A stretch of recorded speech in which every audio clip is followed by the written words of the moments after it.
Good morning students. आप लोगों ने काव्य साहित्य का इतिहास जो है वो पूरा पढ़ लिया था। ठीक है, काव्य साहित्य का इतिहास जो है वो 4 भागों में बटा था। आदिकाल, भक्तिकाल, रीतिकाल और आधुनिक काल।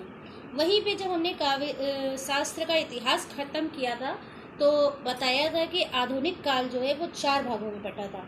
ठीक है, भारतीय युग, द्विवेदी युग, छायावादी युग और छायावादोत्तर युग। ठीक है, उसके बाद जो आधुनिक काल जो है उसको हम गद्य काल के नाम से भी जानते हैं। हिंदी साहित्य में जो साहित्य है वो 2 भागों में बटा है, गद्य और पद्य। ठीक है, गद्य काल, आधुनिक काल को ही गद्य काल के नाम से जाना जाता है। ठीक है, गद्य क्या होता है? गद्य वो होता है जिसमें मनुष्य अपने विचारों को सहज रूप से व्यक्त करता है। ठीक है, मतलब आसानी से व्यक्त कर सकता है, कह सकता है, मतलब जैसा देखता है ठीक वैसा ही बताने का प्रयास करता है। ठीक है, भाषा जो होती है वो अभिव्यक्ति का साधन होती है। चिंतन से ही गद्य का विकास हुआ है। मतलब चिंतन का मतलब होता है जैसे जैसे मनुष्य चिंता करता है, सोचता है, विचार करता है, सबसे पहले मनुष्य के मस्तिष्क में विचार उत्पन्न होते हैं। ये हमारे क्या कहलाते हैं? गद्य। ठीक है, गद्य में वाक्य संक्षिप्त होते हैं। कहने वाली भाषा जो होती है वो सरल होती है कि जो व्यक्ति शिक्षित हो या अशिक्षित हो दोनों को भाषा समझ में आ जानी चाहिए। तो गद्य साहित्य की विषय वस्तु प्रायः हमारी बोध वृत्ति पर आधारित होती है। बोध वृत्ति का मतलब हमारे ज्ञान पर आधारित होती है या मस्तिष्क के तर्क प्रधान चिंतन की उपज है। तर्क मतलब होता है कि जो हम सुनते हैं उस पर अपनी प्रस्तुति कर सकते हैं, अपनी बात कर सकते हैं। ठीक है, तो ये तो हमारा हो जाता है गद्य। कहने का अर्थ है कि गद्य में छंद, ताल, यति, गति, तुकबंदी, लय आदि की आवश्यकता नहीं होती है। और पद्य क्या होता है? पद्य में भाव प्रधान, गेय योग्य होता है, मतलब गाने योग्य होता है, लय होता है और तुकबंद होता है। तो ये रचना पद्य कहलाती है। क्लियर हो गया सबको यहाँ तक? फिर आता है हिंदी गद्य की शुरुआत कैसे हुई। सबसे पहले तो हम हिंदी समझ लें कि हिंदी शब्द किस भाषा का है। हिंदी जो है ये फारसी भाषा का शब्द है। ठीक है, और हिंदी शब्द जो है एक प्रसिद्ध शायर है इकबाल। ठीक है, जिन्होंने कहा था हिंदी है हम वतन है हिंदू सिता हमारा। मतलब जो हिंदुस्तान था वो हिंदी से ही उसकी उत्पत्ति हुई है। ठीक है, हिंदी के महत्व को स्पष्ट किया था इकबाल ने सबसे पहले। ठीक है, 19वीं शताब्दी के नव जागरण काल में जो रूढ़ियों की नींव हिला दी थी। मतलब जब गद्य काल आया था, जो हमारी मध्यकालीन मतलब मुस्लिम समाज के समय जो उतार चढ़ाव चल रहे थे, हिंदू समाज में उतार चढ़ाव चल रहे थे, जो रूढ़ियां थी उनकी नींव हिलने लगी थी। क्यों? क्योंकि व्यक्ति शिक्षित होने लगा था और व्यक्ति में जानकारियां बढ़ने लगी थी। आधुनिक विचारों, नवीन शिक्षा पद्धति एवं नए वैज्ञानिक आविष्कारों का प्रभाव हमारे जीवन शैली पर, मतलब हमारे सामाजिक जीवन पर पड़ने लगा था। कहने का अर्थ है कि कुल मिला के आधुनिक काल तक आते आते मनुष्य जो है वो वैज्ञानिक प्रगति की ओर भी आगे बढ़ने लगा था। और हिंदी गद्य का सबसे ज्यादा प्राचीनतम प्रयोग जो है वो राजस्थानी और ब्रज भाषा में मिलता है। तो हिंदी गद्य साहित्य का प्राचीन प्रयोग जो है वो राजस्थानी और ब्रज भाषा में मिला। खड़ी बोली का विकास जो है वो भी सर्वप्रथम अकबर के जो दरबारी कवि गंग थे, इनकी रचना है चंद छंद वर्णन की महिमा, इस ग्रंथ से प्राप्त होती है। ठीक है, इसका प्रारंभिक प्रयोग जो है 18वीं शताब्दी के मध्य और उत्तरार्ध में, मतलब उसके बाद राम प्रसाद निरंजनी की रचना में दिखाई देता है। ठीक है, खड़ी बोली के 4 प्रमुख कवि रहे हैं, सदा सुखलाल, इंशाअल्लाह खां, लल्लू लाल और प्रेम सागर।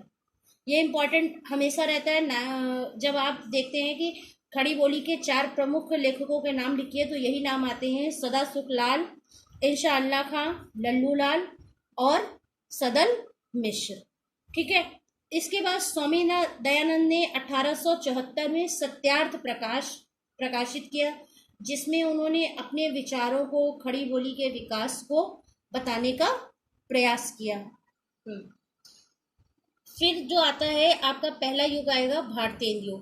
भारतेंद्र युग की समय सीमा क्या है? 1868 मतलब 1868 से 1900 मतलब 1900 ईस्वी तक। ठीक है। भारतेंद्र युग का नाम जो है वो भारतेंद्र हरिश्चंद्र के नाम पर पड़ा है। ठीक है। हिंदी साहित्य के इतिहास में जो भारतेंदु हैं ये एक व्यक्ति ही नहीं थे, बल्कि इन्होंने हिंदी साहित्य को आगे बढ़ाने के लिए एक संस्था के रूप में कार्य किया। ठीक है। इस युग में तत्सम, तद्भव, देशज और मुहावरा ऐसी शैली का प्रयोग किया गया है। और इस काल की जो रचनाएं थी वो मनुष्य के जन जीवन में घुले हुए जो उनकी समस्याएं थी उससे संबंधित थी। भारतेंद्र जी की प्रेरणा से ही उनके जीवन काल में, उन्हीं के जीवन काल में मतलब भारतेंद्र युग में अनेक लेखकों और कवियों का एक अच्छा मंडल या समूह तैयार हो गया था, जिसमें थे श्रीनिवास दास, बालकृष्ण भट्ट, प्रताप नारायण मिश्र, देवकीनंदन खत्री, बद्री नारायण चौधरी, प्रेमघन आदि। ठीक है। और भारतेंद्र काल की रचनाओं में लोक जीवन की अभिव्यक्ति शैली मिलती है। ठीक है। इस युग के गद्य लेखकों ने उपन्यास, निबंध, कहानी, नाटक, आलोचना आदि अनेक गद्य विधाओं को नया स्वरूप प्रदान किया। कहते हैं कि भारतेंद्र युग में हर प्रकार की विधाओं पर मुख्य रूप से निबंध, कहानी, नाटक और उपन्यास की विधाओं पर लेखनी आरंभ हो गई थी, मतलब लोगों ने लेख लिखना आरंभ कर दिया था। फिर भारतेंद्र युग के बाद आता है द्विवेदी युग। द्विवेदी युग की समय सीमा है 1900 से लेकर मतलब 1900 से लेकर 1922 तक। ठीक है।